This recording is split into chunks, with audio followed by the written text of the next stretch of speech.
In the small town of Wytheridge, nestled deep in a valley where cell service was non-existent and technology seemed to halt at the turn of the millennium, there was an old AM radio station called WXKN, colloquially referred to by the locals as the Beacon. The station hadn't aired anything in years. Its towering antenna was rusted, the studio was boarded up, and the overgrown parking lot was littered with shards of shattered glass. But one foggy October night, the silence was broken. I was driving through Wytheridge on a cross-country trip, hoping to save time by avoiding the interstate. It was around 11 p.m., and the fog was so thick I had to slow to a crawl. My phone had lost signal miles back, leaving me without GPS. I tried the radio out of boredom, but every station was static. I was about to turn it off when my car radio crackled to life. Welcome back, dear listeners. It's time for the Midnight Show. Stay tuned for something unforgettable. The voice was low and raspy, yet oddly soothing. It felt like the kind of voice you trust to guide you through the dark. I glanced at the dial. It was stuck on 1340 AM. I hadn't touched the tuner. The frequency jolted a memory. WXKN, the Beacon. I'd read about it in a blog about abandoned places, notorious for its eerie disappearance from the airwaves 20 years ago. Its final broadcast was said to have occurred during a freak storm, the DJ signing off with a chilling, "We'll be right back," just moments before a fire consumed the building. The cause of the fire was never determined, and no remains were found inside. I shook my head, laughing nervously. Urban legends. Nothing more. But then the voice on the radio said, "Tonight's topic, things that follow." You ever feel like someone's behind you, even when you're alone? I shivered and glanced in my rearview mirror. The fog swallowed everything beyond the faint red glow of my taillights. "That's the thing about them," the voice continued. The voice paused, leaving only the faint hum of static. I tried to dismiss the eerie broadcast as a strange coincidence, maybe some old pre-recorded loop from a malfunctioning transmitter. But as I drove on, the static seemed to creep into my head, filling the car with an unbearable tension. Suddenly, the headlights flickered. The engine sputtered, jerking the car forward. The voice returned, now distorted, layered with what sounded like faint whispers in the background. "Don't stop driving. No matter what you see, no matter what you hear." The car jerked again, and the engine died altogether. My vehicle rolled to a stop, enveloped in the thick, unearthly fog. The headlights dimmed and finally went out, leaving me in total darkness. I reached for my phone, but the screen was black, as if it had been drained of power. The radio, however, remained on, its eerie glow casting faint shadows across the dashboard. "We told you, don't stop." A loud tap, tap, tap sounded from the back of the car. I froze, my breath catching in my throat. It was slow and deliberate, like someone or something testing the glass. My hand hovered over the ignition, but I knew it was useless. Then the tapping stopped. For a moment, the silence was worse. My ears strained, trying to pick up any hint of movement. Then a soft scraping sound began, starting at the back of the car and slowly moving toward the driver's side. It was rhythmic, almost like nails dragging along metal. "Don't look," the voice whispered from the radio. But curiosity got the better of me. I turned my head ever so slightly, catching a glimpse of a pale, warped face pressed against the window. Its skin looked melted, its mouth twisted into an impossible grin that stretched ear to ear. Empty black pits where its eyes should have been stared directly at me. I screamed and threw open the door, tumbling out into the cold, damp fog. The air felt thick, almost suffocating as I scrambled to my feet. I ran blindly down the road, the gravel crunching underfoot. Behind me, I heard the radio voice echoing faintly through the mist. "You shouldn't have, Ron. Now they'll come faster." The road seemed endless, the fog disorienting. My lungs burned and my legs felt like lead. But as I stumbled forward, a faint light emerged through the gloom. Relief surged through me. I thought it might be a house or a gas station, somewhere I could find help. But as I drew closer, my stomach dropped. The building wasn't salvation. It was WXKN. The old station was just as I'd read about, its antenna leaning precariously, the windows cracked and covered in grime. Yet the building seemed alive. A dim, flickering light glowed from inside, and the faint hum of electricity buzzed in the air. The door creaked open on its own, revealing a shadowy interior. Against all logic, I stepped inside. The air was thick with the smell of burnt wood and old electronics. Dust motes floated in the weak light, and the walls were lined with rotting soundproof foam. In the center of the room was a single desk, its surface covered in outdated equipment, knobs, dials, and a glowing red on-air sign. The radio crackled to life again. "Welcome back, dear listener. We've been expecting you." The voice was no longer just in my head. It was all around me, vibrating through the walls. I turned to leave, but the door had slammed shut, trapping me inside. Suddenly, the equipment on the desk powered on. A reel-to-reel tape machine began spinning, and the microphone adjusted itself, as if an invisible hand was preparing to broadcast. Then, the screen of an ancient monitor flickered to life. On it was a live feed of the road I had just been on. The fog was still thick, but something moved through it. Shadowy figures, dozens of them, shambling toward the station. I backed away, my heart pounding. "This isn't real," I whispered. "Oh, it's real," the voice said, now directly behind me. I spun around, and there he was. The Dita, or what was left of him. His body was charred and twisted, his skin cracked like burnt paper. His face was the same one I had seen pressed against my car window, but now his grin was wider, splitting his face almost in two. "You're the signal now," he rasped, his voice layered with static. "We've been off the air for too long." Before I could react, he lunged at me, his hands gripping my arms with inhuman strength. The room spun, the equipment glowing brighter until it felt like I was being pulled apart, atom by atom, and stitched into the airwaves. They never found my car. They never found me. But WXKN returned to the airwaves that night. Truckers passing through Wythridge reported hearing a strange broadcast on 1340 AM, distorted voices, faint screams, and occasionally my voice begging for help. This is WXKN, broadcasting to you from the void. Stay tuned, dear listeners. You're next.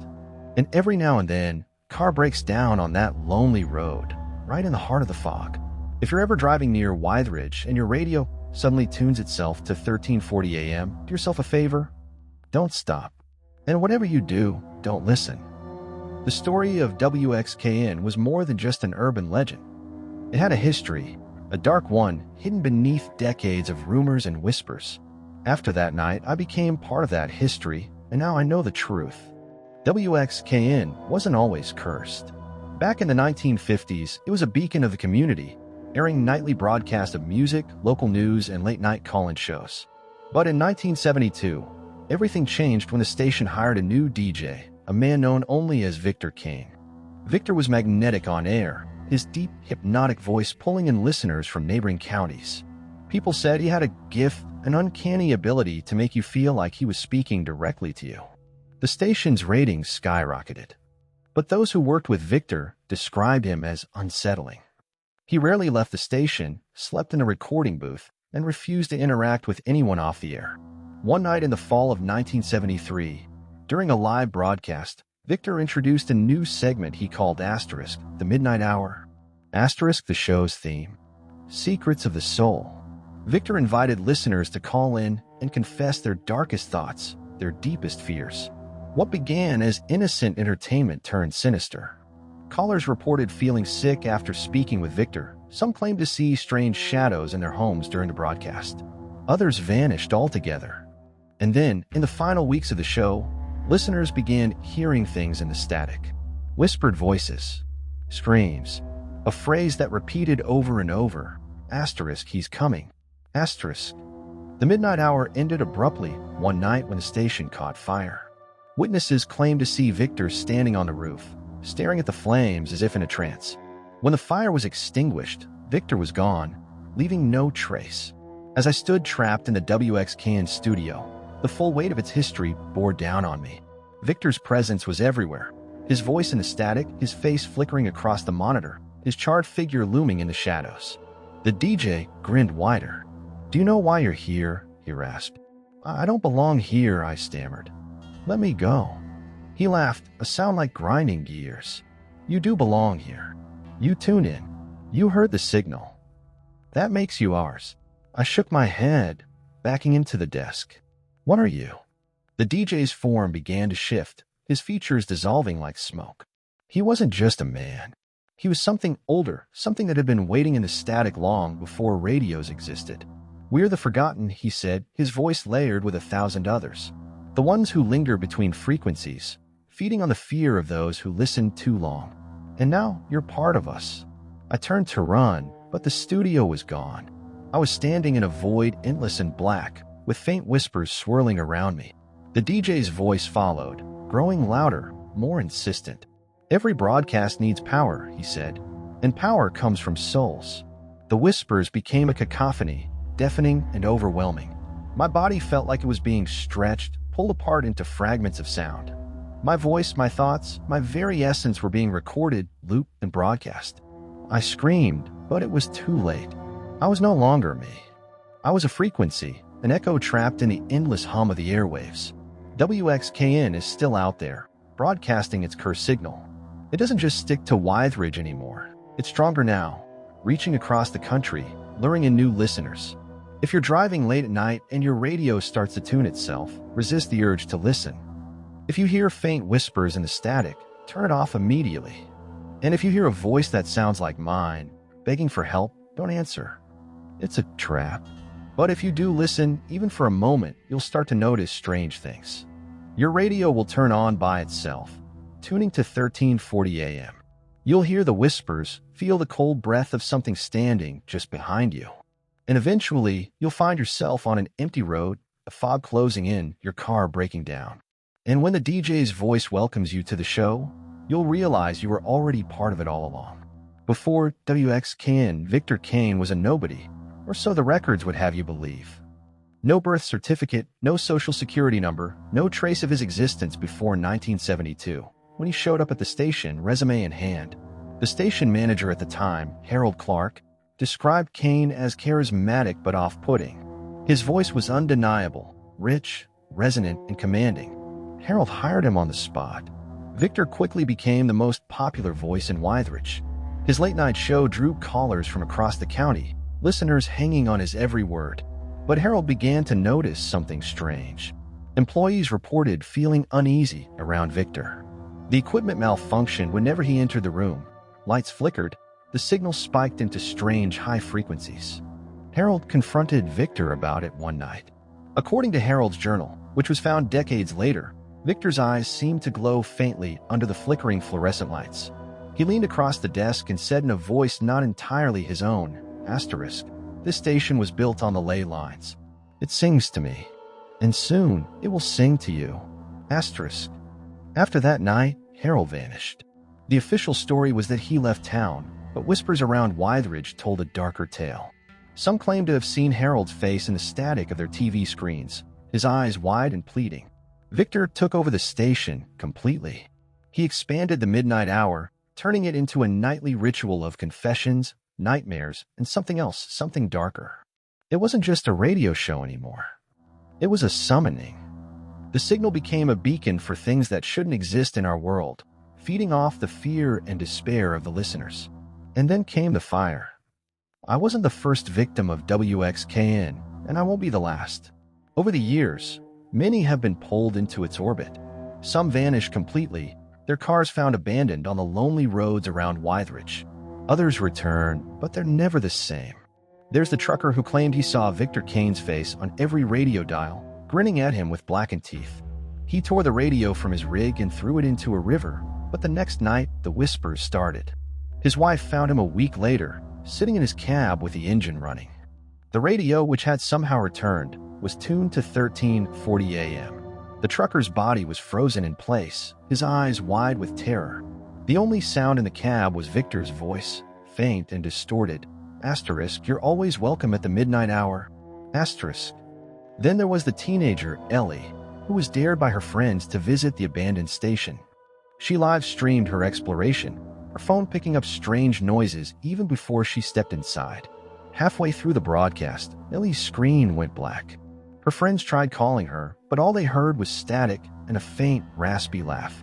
They found her 3 days later, wandering along the side of the road, mumbling fragments of a song that no one recognized.